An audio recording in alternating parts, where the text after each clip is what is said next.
जी जनाब, मज़ा आया। ये हम वापस जा रहे हैं अपने घर की तरफ।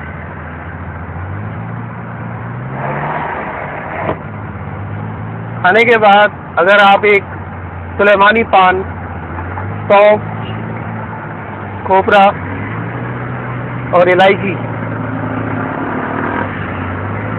वो आप खा लें तो आपका मज़ा दोबाला हो जाएगा।